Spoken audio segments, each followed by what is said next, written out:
Hi, everybody. Welcome back to the Council of the Americas for our update and look at the pandemic and what it's been doing across Latin America and the Caribbean, and what not just the current status is, but where we may be going from here. My name is Eric Farnsworth. I head the Washington office of the Council and delighted to give an introduction and a welcome to all of you today for this very important session.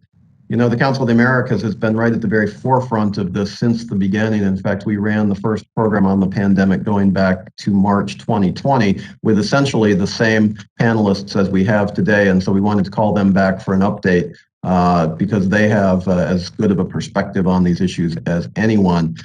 This was indeed the last program we ran in person last March before we had to shut down for the pandemic. So it's meaningful from that perspective as well. We've also been pushing very hard for the United States to prioritize the Americas in the context of vaccine distribution.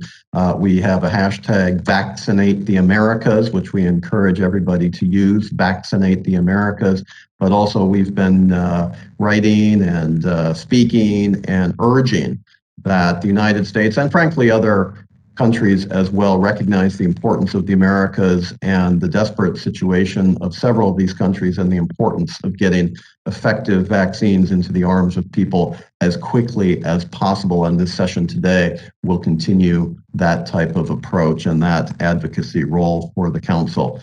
This is part of our healthcare series, and as such, I want to have the opportunity to turn the program over to Steve Liston. Steve is our senior director in Washington who has taken the reins of our healthcare group and has done a magnificent job and will be the moderator today. And it's just a real privilege to have him to be able to run this program. So Steve, thanks for your leadership here and turning it over to you for what promises to be a terrific session on these very, very important issues today.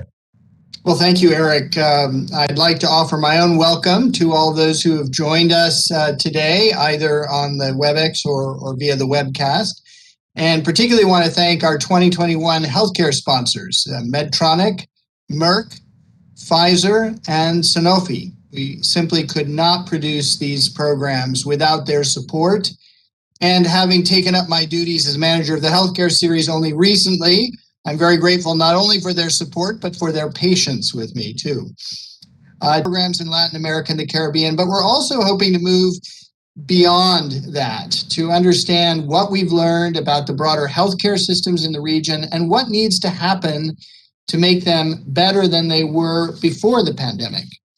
So to get us started today, I'd like to introduce my colleague, Karen Ziesis. Karen is editor-in-chief of ASCOA Online, which really doesn't do justice to the myriad things she does for the Americas Society and Council of the Americas. A journalist by profession, Karen produces podcasts, newsletters, and expert commentary, is one of our experts on Mexico, and oversees the production of our webcasts, which, as you can imagine, have exploded over the past year. For our purposes today, Karen joins us in her capacity as producer, along with her diligent and dedicated team, of our tracker on the coronavirus pandemic, which they have been working on for well over a year and is now focused on Latin America's road to vaccination. If you have not checked out their work already, I think she's going to show us some of it, but I recommend you go to our website to look at it after this program, not during it, or you'll miss Karen's presentation on the state of vaccination in the region, which will kick off this program before we move to our expert panel, who I will introduce after Karen's presentation. So Karen, thank you for joining us today, and over to you. Thank you so much, Steve. Thank you, everyone, to all of the panelists for joining us for this really important talk today. I have just put, for everyone who's in the WebEx, I've put a link that you can see that is to our website, as-coa.org/COVID timeline, where you can see some of the charts I'll be showing. I know everybody's on different types of devices and things can look quite different to different people. I'm going to be doing a screen share right now. Okay, and you should be able to see what we will be looking at today. Both Eric and Steve referenced our work from early on about the coronavirus in ASCOA, as well as with ASCOA Online. We've had coverage of our tracking of the coronavirus in the region in Newsweek, El País, Mexico's El Financiero, Argentina's El Perfil, Brazil Folia, just to name a few outlets. So we've been really pleased with this. And part of the thing that personally I've been very excited about is that we translate our content into Spanish, and that receives even more traffic. So we've received over 1 million hits for our traffic, and we hope that what we're sharing is helping to fight some misinformation about vaccines, about the virus itself, as we know that that's another challenge to it. So what you're looking at right here, you can see this for anyone who's joining us through the webcast. It's as-coa.org/COVID timeline. I wanted to open this up before the panelists speak with a look at how we are doing with progress in the region. We've been tracking approvals, efficacy, contracts since the fall with the vaccinations in particular. And so let me just take you through, because we only have a few minutes, I know, before we want to get into this good panel. So I know that for some of us who are now in the United States, looking around, if you're in certain cities, things are starting to feel like they're going back to normal. But if we look at Latin America, that isn't necessarily the story in a lot of countries. So let's take a moment to look at how countries are doing in terms of the progress they're making with vaccinations. This is data as of June 11th, so this past Friday. We do have some countries that are making exceptional progress. Chile has vaccinated at least a portion of its population. I'm going to scrub a bit here. 61% of its population, and has fully vaccinated 47% of its population.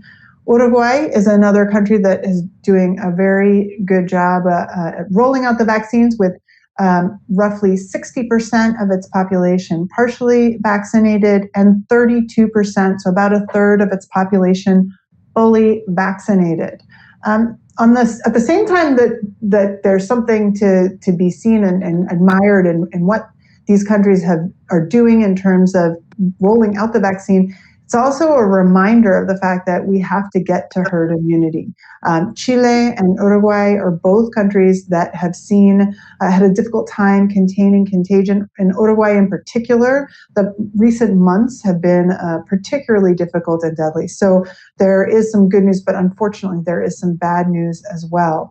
But to try to stick with some good news, we do have some other countries in the region that don't get discussed so much in terms of success with rollout, but we know that El Salvador has partially vaccinated about 21% of its population and fully vaccinated 15%. And I note it because that's really an uptick since mid-April, in part due to El Salvador receiving vaccine doses from COVAX and from China.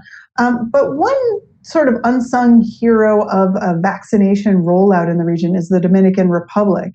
It has partially vaccinated close to 40% of the population and fully vaccinated 18%. And while we talk a lot about Chile's success, I'm scrolling down here, this is doses distributed per 100 people. You can see this is the DR right here. And you can kind of tell, I know that there are a lot of countries overlapping here, but the DR really picked up the pace around April as well. So there's some things, of course, to be gained, and I'll be interested in hearing what the panelists' thoughts are on what is involved with shaping some of these successful rollouts. A note on some of the countries where the rollout has been a little bit slower: Venezuela, Nicaragua, Guatemala, and Honduras are 4 countries where we're seeing a bit of a slower rollout. In the case of Venezuela and Nicaragua, we also have the issue of concerns about transparency around the numbers at all. One thing that, as we're tracking this, we get asked a lot is, when will countries hit herd immunity, right? So when you see these numbers around, 60% of the population partially vaccinated, I think it's always important to note that we need to be cautious about trying to predict when countries will be reach herd immunity or be fully vaccinated. We know that we've seen disruptions in production for numerous reasons. And I do want to move in and talk a little bit more about contracting of vaccines, where the vaccines are coming from. But I just note that as we look at where countries are, doesn't necessarily tell us where countries will be, right? Again, some of these countries have really picked up the pace in recent weeks, which is good news. What we're looking at here is how many, as an idea of contracts and population covered as well as doses contracted. This does not indicate how many vaccines a country has in hand. It's contracts, both secured and optioned. In the case of option contracts, it can be doses that countries are not bound to purchase. But it gives you an idea a little bit of how prepared some countries are. We can see Chile again has both secured and option contracts to cover more than 200% of its population. And we can see some of that, we then see it reflected in their vaccination rollout. Again, we see some countries on the lower end of this, such as Honduras, which we mentioned, lagging in terms of contracts. I do want to mention that what you see here in these numbers does not include COVAX, the doses that are distributed through the COVAX facility. And as we know, many countries in Latin America will be receiving doses through COVAX, nor does it include vaccinations that could be distributed via the Mexican and Argentine agreement that would see AstraZeneca doses distributed to about 250 million, up to 250 million doses distributed around the region. Mexico has just started to distribute doses beyond Argentina and Mexico in recent days. The other thing that I want to note, and Eric referred a little bit to this idea of trying to get people vaccinated in the region, the urgency of it. Part of the discussion is all about who is doing the vaccinating. So I'm sharing a few charts here that will give you an idea of where the vaccines are coming from. We, of course, in our charting, we had to break out Brazil and Mexico, which have much larger populations and as a result have much larger contracted dose counts. But this gives you a little bit of an idea. We have, in fact, labeled Chinese vaccines using a red color. We've used Sputnik, which is the Russian vaccine, is green. And just to give you an idea of the breakdown of where vaccines are coming from, we do know that if you look at Chile here, you can see that a very large portion of the vaccines in Chile are from Sinovac or Sinovac vaccines, Chinese vaccines. And we have seen in recent days some questions and concerns about the efficacy of those vaccines and if that could be a contributing factor to why, despite having vaccinated such a large portion of the population, Chile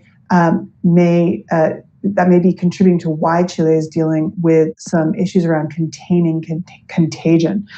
So one thing that people sometimes allude to is a kind of Cold War of vaccinations. And so I just want to mention some of the countries involved. We know that the United States just last week announced plans to distribute 500 million vaccines worldwide. That's worldwide, so not just to Latin America.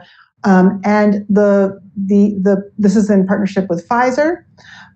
200 million of those doses would go out by the end of the year. Another 300 million are slated to be delivered by the middle of 2022. But I do want to give some perspective on that.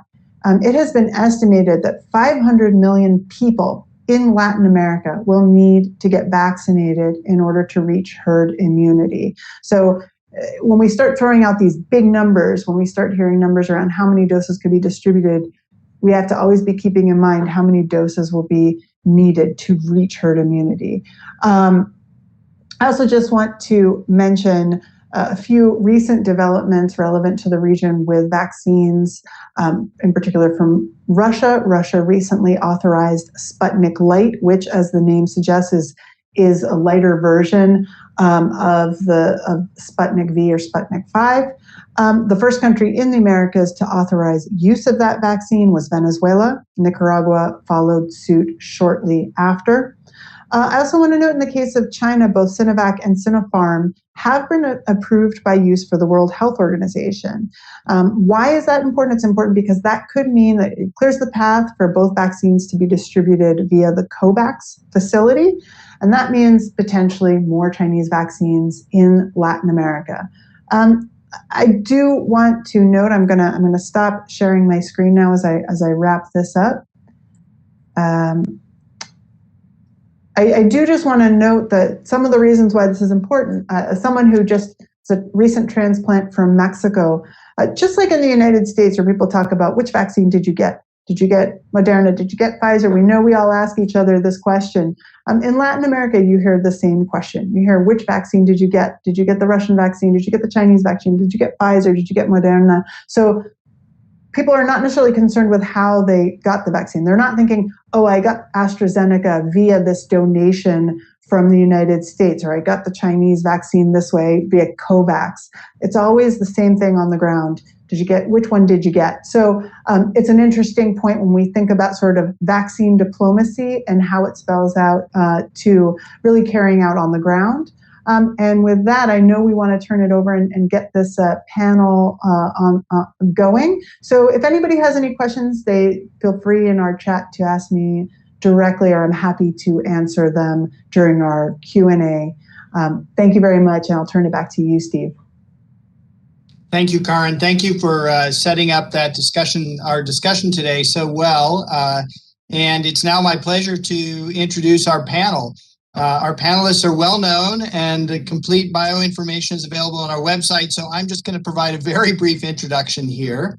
I'll start with Dr. Fernando Yorca Castro, who has been Costa Rica's ambassador to the United States since 2018.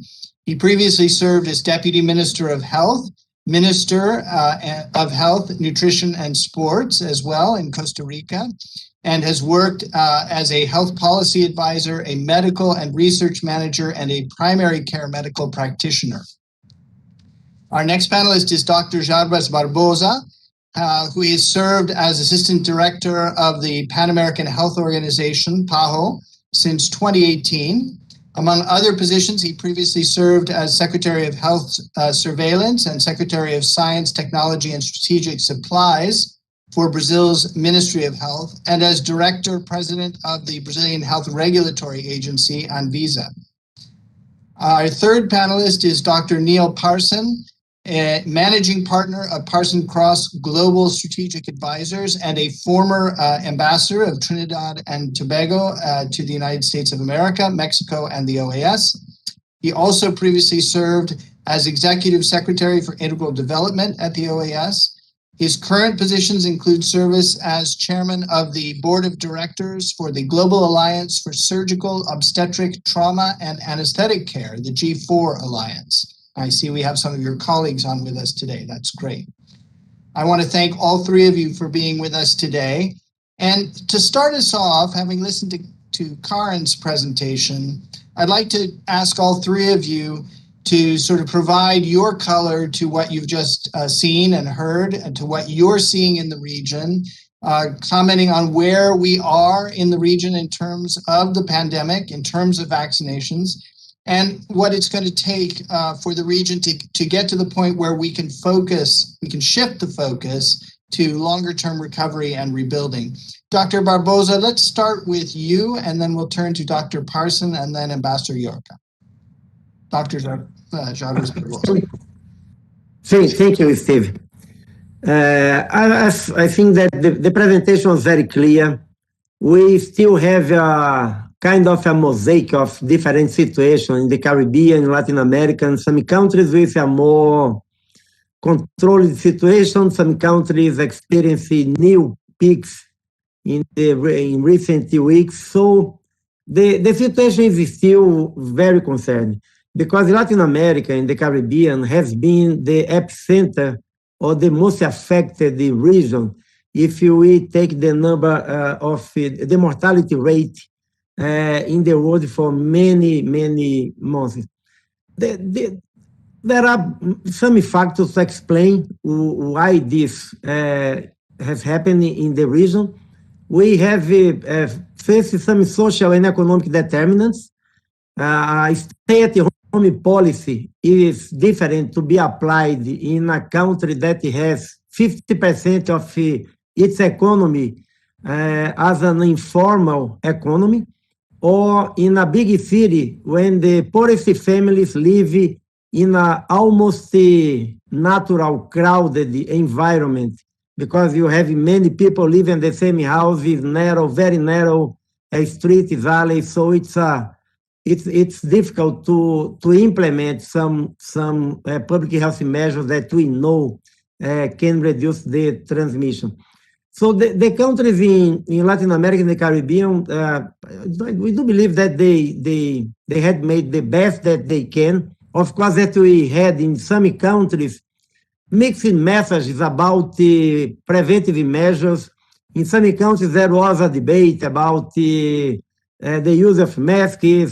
In some countries, we had some debates about some medicines that could prevent the transmission. That I think that's very bad, because people can take these medicines and think that they are protected.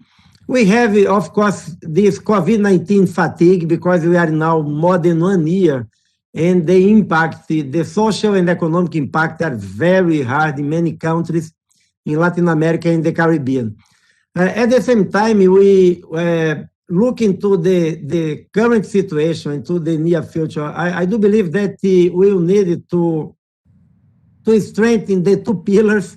The first one is to support the countries to monitor the epidemiological situation that they have, and to establish the public health measures and see and review what can be done to improve the effectiveness of these measures. So I think that this is a case-by-case situation. In some countries, you have provinces or municipalities that have a very strong transmission, community transmission. In other provinces, states, or municipalities, the situation is better now, so they need to monitor this very careful.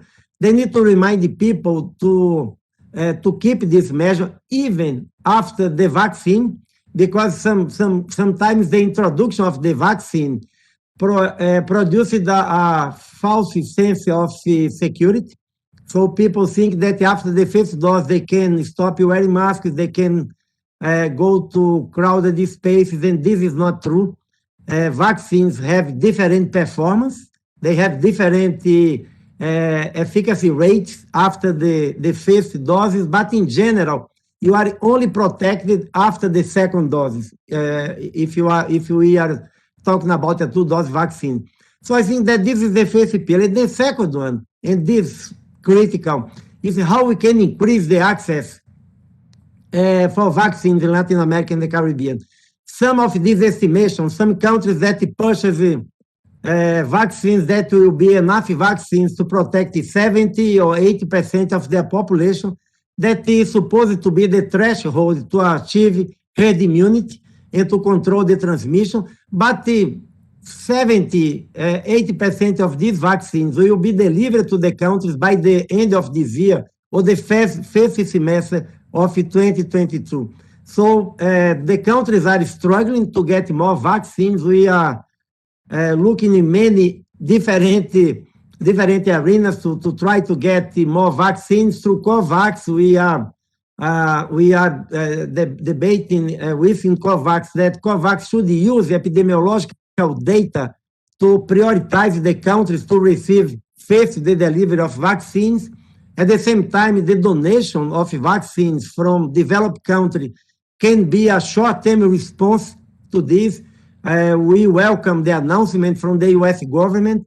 We are working with a working group that was established by the White House, trying to sort out all the logistic, legal, regulatory aspects in order to get this vaccine delivered to Latin America and the Caribbean countries as soon as possible. And we are also expecting that the other countries that have made similar announcements, such as Spain, can come and tell us the amount, the volume of doses that they will donate and when, so we can work with them. So I think that in a nutshell, we need to work with both pillars in order to get the pandemic control in the region. Thank you. Thank you, Dr. Barbosa. Let's turn now to Dr. Parson. Thank you, guys. Welcome, and I welcome my colleagues to the table, and thanks for ASCO for hosting this. Karen really set us off on a good tone. Karen, I appreciate you and the work you have done for this, and a couple of things we need to put into perspective very quickly. And host, if you'll allow me, I want to home in a bit on the Caribbean, because I know the focus has really been so far on Latin America. The Caribbean, the scenarios in the Caribbean is as nuanced as the region is diverse. And putting that in the context of where the globe is trying to go with this global vaccination campaign, the scale, the speed, the scope, and the specificity of this vaccination campaign is affecting the Caribbean in a fairly deep way. In fact, I will tell you, in Cuba and the Dominican Republic, yes, the DR is doing really well on the vaccination efforts, but their new cases are actually rising in some instances. Trinidad and Tobago is still having some very unacceptably high death rates. I see cases rising in Belize and Panama and Guatemala, but you see them declining, for example, in Costa Rica and Honduras as an example. And I know Karen brought up the issue of trying to vaccinate probably about 500 million persons needed in the LATAM region. Where we are now at a global level, so far the numbers as of yesterday are at about 7.3% of 7.8 billion people. And unfortunately, in our region, just about 3% has been vaccinated to date, which is a startling number fully. For example, again, going back to the Caribbean, Turks and Caicos, the islands, they have actually been able to cover 62% of their population with at least 1 or 2 doses. Trinidad is at about 1.8% for the total population fully vaccinated. Guyana has done pretty well. They're at 18.5%, mainly Sputnik from Russia. The Jamaicans, I spoke to them this morning, they're at about 10% fully vaccinated. Most of them are AstraZeneca, and they have some Moderna coming in. Barbados has done well. They're at about 22%. So far, about 23 countries in our space, in the Caribbean basin in total, we are looking at about 533,000 people vaccinated. So Karen, that's about 10% of your target to actually get to the whole of the LATAM region. I'm very grateful that PAHO who's on this call. In fact, the Director General of PAHO, Dr. Chris Etienne, has been a good advocate for the region, really pleading with countries to provide the access to vaccine that's needed. We don't really have a problem of vaccine hesitancy. We have a huge challenge of vaccine access. And we see, unfortunately, going back to when the PPEs were a challenge, that national rivalry that's almost international in scope has led to a level of protectionism and geopolitical tensions that has affected us in terms of our ability to get those vaccines. We have made that call before, vaccine nationalism leading to vaccine inequality, and now we're leading to efforts that we see in vaccine diplomacy. China has probably made about 165 million doses available to our region, which is really either donated or sold. And we are very happy to hear that, the United States will also be making an effort. But in the region, the Caribbean region, countries like Barbados, Dominica, very early they were able to procure from India via the Serum Institute. And they have actually been lending a hand to their fellow Caribbean islands and sharing some of their doses. So we have Trinidad, for example, Trinidad and Tobago, we have been receiving gifts from the United States. We got a very small gift recently. We got from Grenada, we got from Bermuda, we got from Barbados, as an example. So, and I know Karen mentioned the fact that the DR has done a good job, but the DR has also been looking at exploring ways to actually begin to license and manufacture, build capacity right here in our region to actually become a net supplier. And that's something noteworthy. And we also have to mention that Cuba, they probably have about 2 vaccines that are in trail. I know some of the Caribbean countries are looking forward to that type of approval if it does come. But I just want to, before I end, stick one pin in here as regards the Caribbean, not just the vaccine. We have a double whammy coming up. This year is projected to be one of the worst hurricane seasons we have seen in a while, according to NOAA. We expect a 60% uptick in normal activity, with up to 20 known storms hitting the region, about 5 of which could become Category 5 storms. So COVID, on top of an active hurricane season, and not to mention St. Vincent and Grenadines, in addition to a COVID pandemic, had to deal with an erupting volcano. There's no shortage of activity in the region. So I would stop there for a moment and allow my colleague to continue. Thank you. The rest of nature did not call a truce because of the pandemic. It continues to go on. So thank you for that reminder. And thank you for bringing the Caribbean in and helping us understand where that is. Really struck by the just diversity of where it is in terms of response and how much work there is to do. So let's turn now to Ambassador Yorca. Thank you for being with us again. And we'll turn it over to you for your initial thoughts on where we stand. Ambassador. Thank you, Steve, and thank you, Karim, for this great presentation and very clear one. And I also want to thank Eric and the whole team of the Council of the Americas for the invitation and for organizing this event. Well, I believe that as soon Western countries realize the how the pandemic was developing, we realize, because of the way our societies usually behave, because the completely inexperience we have had in the past with this kind of virus in the region, and some other biological reasons, we also realized that the strategy we were going to be able to develop in terms of the way we were going to vaccine most of our population, it was going to be very important. So I can of course freely speak about the way Costa Rica tried to face this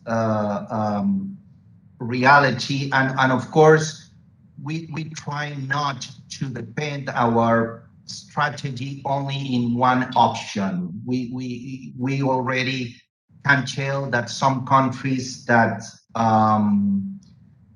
base their strategy only in one option, like COVAX, for example, they are struggling because of the delivery of the vaccines in their country to be able to vaccinate their population. Of course, we try to have or to develop enough contracts directly with private companies, and we have a lot of contracts, but at the same time, we realize that the delivery process of those vaccines were becoming a real problem too.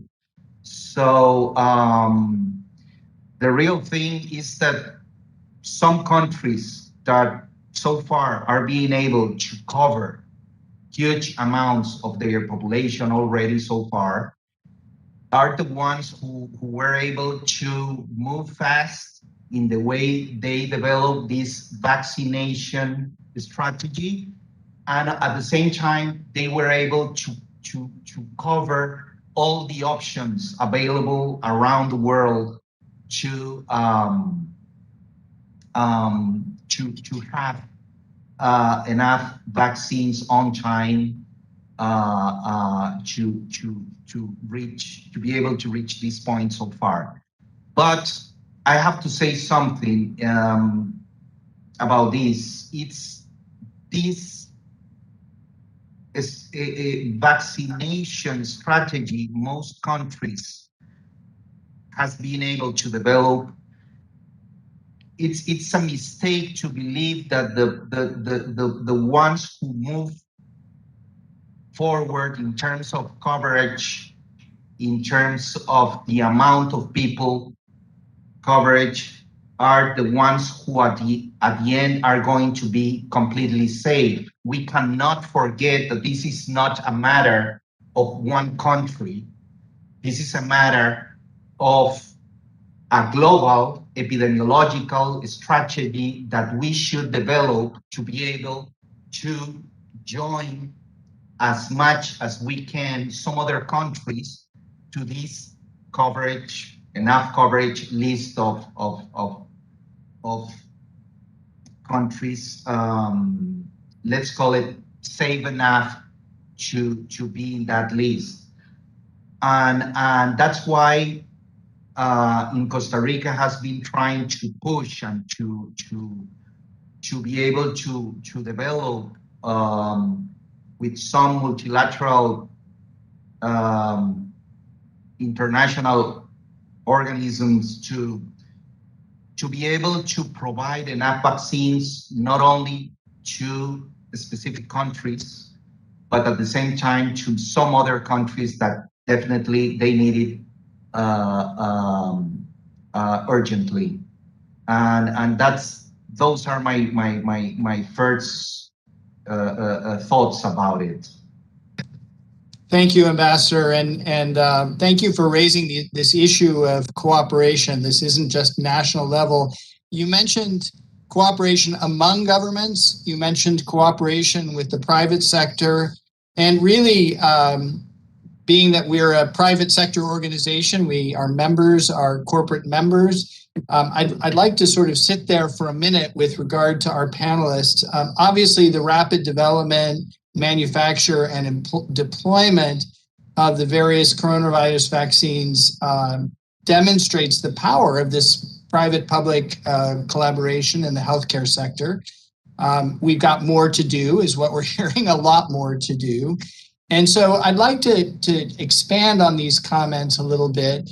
Before I do that, get your thoughts, our panelists' thoughts. Before I do that, let me just say, if you in our WebEx audience have a question, you can send it to me via chat. I will read the questions. I've sent a chat out, send me a chat. I'll be happy to include it in the queue. I already have a couple of questions on this. Let me go to this private-public partnership issue with these vaccinations and with getting back to recovery by starting with a question from Angel Melguizo of AT&T, who said that every private sector organization in all these countries, the AmChams and the other chambers of commerce, are all trying to help this process, but that they're finding supply constraints. Obviously, the U.S. made an announcement. We just heard that's not sufficient.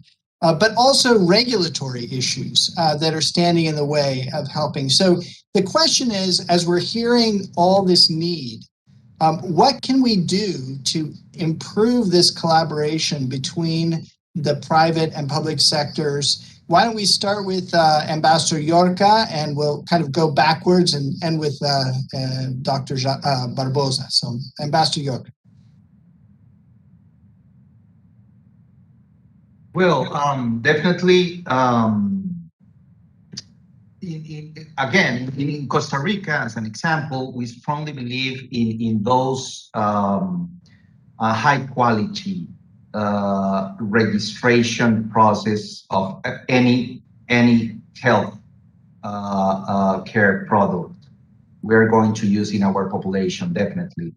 And that has been a strong a challenge we have faced on this, because we started to the negotiation process with some private companies before even the products were already officially registered and all around the world. And that was a big challenge. We were able to solve it in terms of our legislation, in terms of the acts we have to deal with in Costa Rica, because we used the figure of the emergency to do so. But definitely the situation show up that we still a lot of opportunities to improve the way we develop the products, the way we register those products. And of course, I have to mention the way we produce and the way we develop the global logistics of those products in and trying to make it real accessible for the people there where we actually need it. But definitely, the only way to do this properly is to working together, the private, the public sector, and trying to develop strategies in a long-term relationship. That's what we believe, at least in Costa Rica, for sure. Thank you, Ambassador. Dr. Parson, what do you see as what can we do to improve the private-public cooperation here? How can we energize that to really make this happen? What needs to happen in the Caribbean or more broadly from what you're seeing? Sure. No, thanks for that question. It's a valid question, and we are seeing that problem rearing its head all over. First of all, I think government should be leading the way. Let me just start by saying that, because I think governments are enablers. It should be an all of government, of all of society approach in dealing with this. And this will not succeed without private sector engagement. It is very clear to me. It's also very clear the earlier they engage the private sector, the better off society is going to be. For many reasons, I think the governments need to put themselves in a position where they invest in risk assessments, engage in the private sector, actually create a private sector analysis, inventory list of who is there, what resources are available. The private sector is known in many regards for excellence in business continuity management. Some of those principles need to go into these unprecedented times today. I think identifying those private sector actors would be helpful. Overall, the engagement should be one that it aligns with the overall national response efforts. The challenge we have, though, Steve, is that the public sector, the public healthcare system, and the private healthcare system, if I'm to home in on the private healthcare space, they generally run parallel and separate ecosystems, right? And anything that could compare to the COVID vaccination efforts we are seeing now has to be one of a national immunization strategy that's been there over time. And the public sector has always been doing that, not the private sector. So I am seeing a challenge where the actual know-how, how to actually engage the private sector doesn't exist in this particular regard. So I think there's some work to be done there. And you mentioned, you guys being an alliance, as it were, of private sector entity. I think trade bodies, I think economic development agencies in country have a critical role to play by bringing their members together and working with governments in this new reality, actually coming up with the rules, the processes, the procedures as best as possible to align with what is today. A big part of this is, we are seeing it now, charlatans are coming into the region claiming they have vaccines to access. The private sector is willing to put $1 behind it, or even come up with results-based financing, pool, grant funding, come up with innovative mechanisms to fund it. But the idea is most of these major companies, it's a B to G arrangement. So the trustworthiness and credibility of the source is an issue. And then you don't want to be buying water in a bottle and vaccinating the population with it. So the whole idea of this challenge is real, and governments have to figure out as soon as possible what that PPP modeling could look like to engage the private sector meaningfully. Well, thank you. I think you answered with a question that one of our members, Connor McEnroy, asked about, whether it's possible for the private sector to purchase vaccines and to donate them within their countries. I imagine every country has a different way of doing this. Maybe we can turn to Dr. Barbosa at this point for your thoughts on how the private and public sector in the region, and maybe even with PAHO, can work more closely to overcome this current challenge so we can get back to on the road to recovery. Dr. Barbosa. Thank you. This is really a very good question. We have seen during this pandemic many good examples of collaboration between the private sector and the government. Last year, in many countries, the private sector made donations to purchase the protective personal equipment that many healthcare workers were lacking the basic PPEs to be protected and to continue providing care to the population, ventilators in some countries.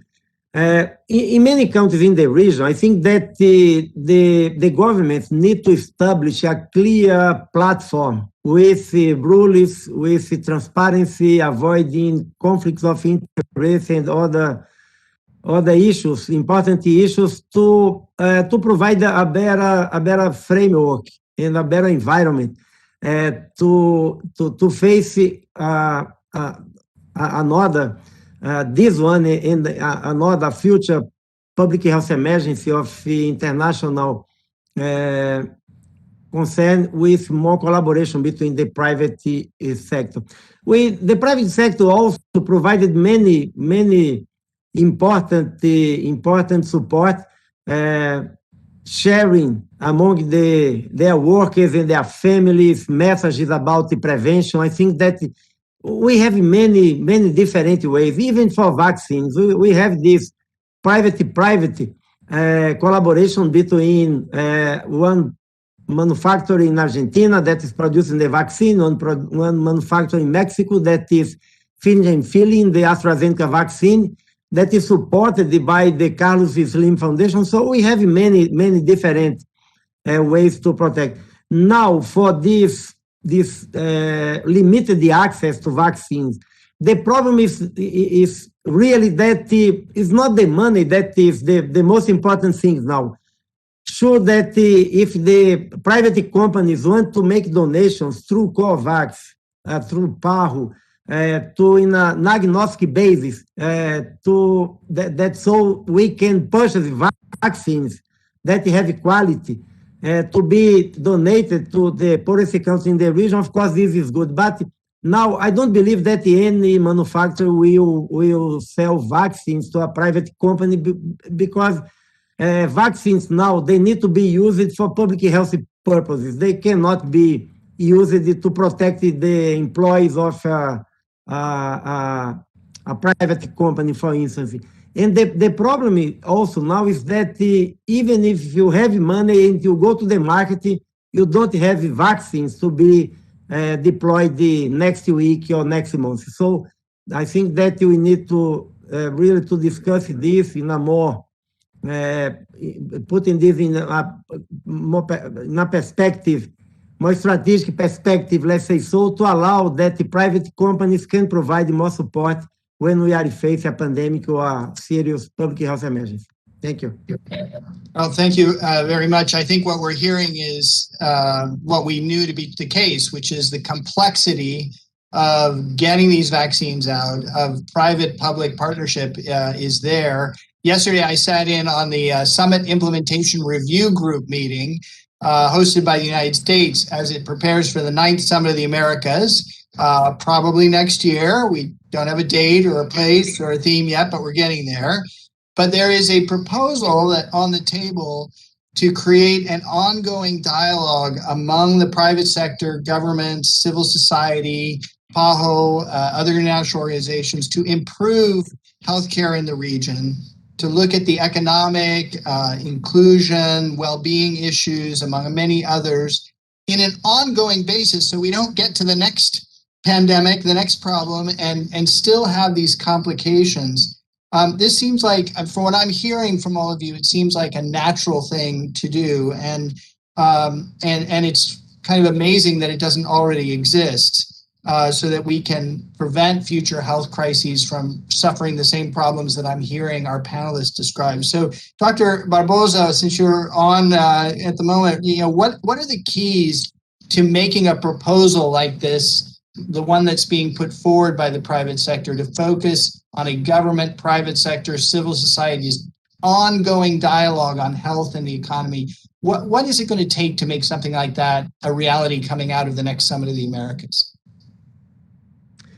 I think that this is a very important issue. As you know, we are under the FENSA, the Framework for Engagement with Non-State Actors. This was approved by the World Health Assembly, and this is a guidance to WHO, but it was also approved by our member states, so we are also under this. Some people, some organizations, they are asking to use FENSA not as a barrier, but as an enable that it can allow and encourage the engagement with private sector, taking some protective measures to avoid any kind of conflict of interest. For instance, we cannot receive a donation from a producer that we, as PAHO, will purchase that product through the vaccine revolving fund or the strategic fund for medicines. But you can have some agnostic platforms that will receive donations that will not be directed to one specific country or to one specific product. I think that this is one alternative that we have. The other one is to have a dialogue with the leaders from the private sectors in the countries that how they can provide a more stable, a more permanent, a more sustainable mechanism to support their health systems when we are in a situation like this. I think that we have, as I mentioned, good experience from the pandemic, and at least in one or two countries that I know, the private sector leadership is looking how to make this a permanent mechanism to have a dialogue with the national health system and to provide some kind of support, and not only financial support, but also political support, engagement of the community when they needed to expand the messages, when they need to have more people participate in the process. Thank you. Thank you, Dr. Barbosa. I want to turn to Ambassador Yorca with another question that we have on trade. How can we use trade policy to advance the public health agenda coming out of the pandemic? With the U.S. interregionally, we know that there's a lot going on between the U.S. and Central America in general right now. Is trade policy something we can use? Is that something that you've looked at or that other governments have thought about? Absolutely, Steve. In not only in Central America, but I'm gonna talk about that because it's a good example to do so.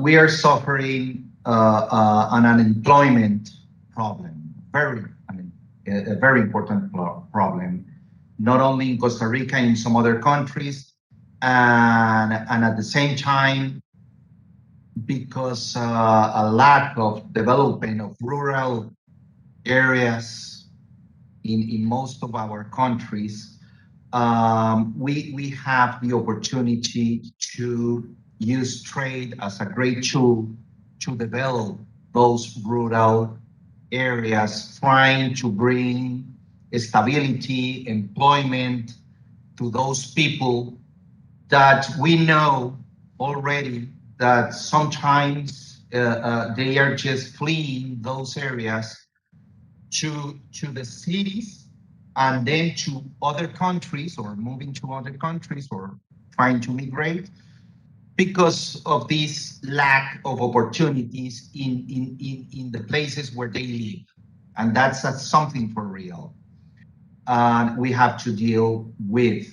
And at the same time, we cannot forget that some social development in those areas is very important, like basic education, basic healthcare, and all of these social programs could only be sustainable in a long term because of these trade, work, economic development opportunities we can bring to these people, definitely.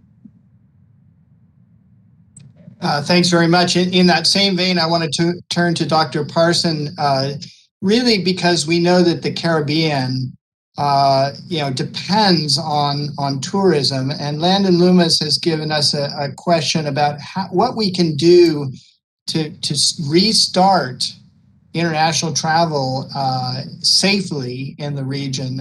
In the Caribbean, obviously, everyone is affected by this, but the Caribbean in particular, we know, is suffering because of this. So what can we do to have a more harmonized, Landon asked, what steps can be taken in the region to implement a more harmonized, data-driven and risk-based approach to safely reopen in the region? Dr. Parson.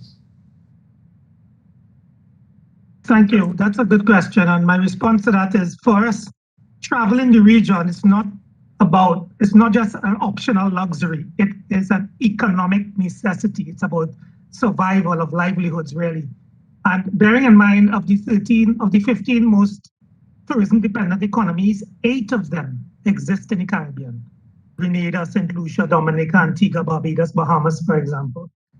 And estimates are it's going to take about 2.5 to 4 years to even recover in terms of where the numbers should be pre-COVID. And so the Caribbean really has a good opportunity to either lead on this or lag. That's the reality we are facing. And right now, I know the way the Caribbean operates, particularly through CARICOM, between July and December, a new chairman takes the chairmanship, and he former Prime Minister of the Commonwealth of Dominica. He has indicated his intentions of going to the authorities globally and our colleagues to suggest a reduction in air travel taxes. As one example, we have to either innovate or adapt. It's as simple as that. Looking at visitor safety, using the market intelligence carefully. There's obviously some concern about business travel in a telework environment. About 90% of the total travel to the region is actually business oriented. And in a telework environment, what does that mean for us? Some countries like Barbados, as an example, Aruba did it, Antigua, Barbuda did it.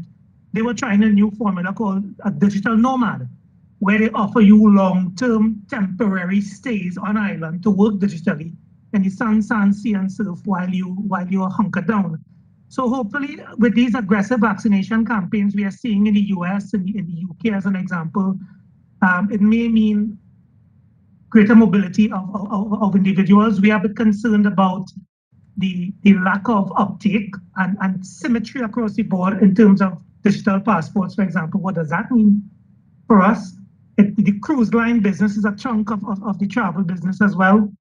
What does home porting mean? Right now it's in Florida. We are hoping that we get a bit more home porting taking place in the Caribbean by several of these companies. And of course, we run the risk without, as the question rightly suggests, we run the risk of asymptomatic travelers introducing new variants. We are deathly scared of the Delta variant coming. What does that mean for our recovery? So I think it's a concerted global multilateral approach to mitigating what could be, what is evidentially a possible global recession that could be a depression if we're not careful with our a general global approach to dealing with this challenge. Thank you. You've raised something that our colleague from USAID, Ann Dix, asked about 5 questions, all of them great questions. I wish we had time for more, but I'm going to have to give the last word to Dr. Barboza before we close. We've got just a couple minutes left, and I want the last word to be forward-looking, and I know Dr. Barboza, well, none of you has the luxury of just focusing on the pandemic. As you look at it, Dr. Barboza, what are your major concerns at this point with regard to the development of COVID-19 in the region?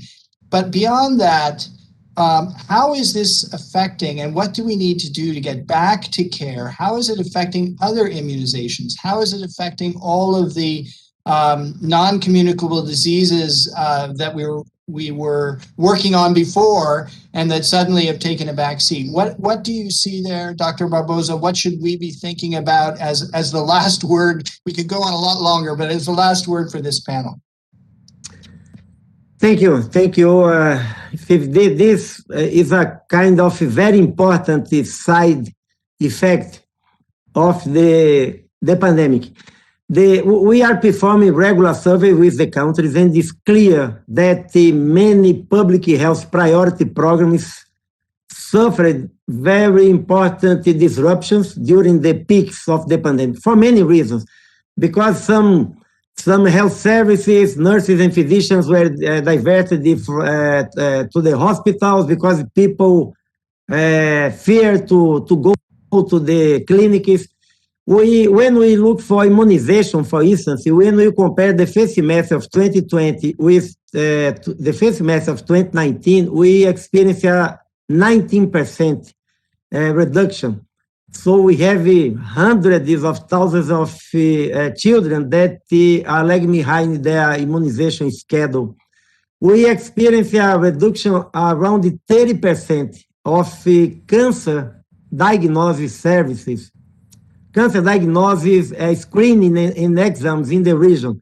Human that missed their breast cancer screening and many others. So mental health was another big problem that was stressed by the pandemic.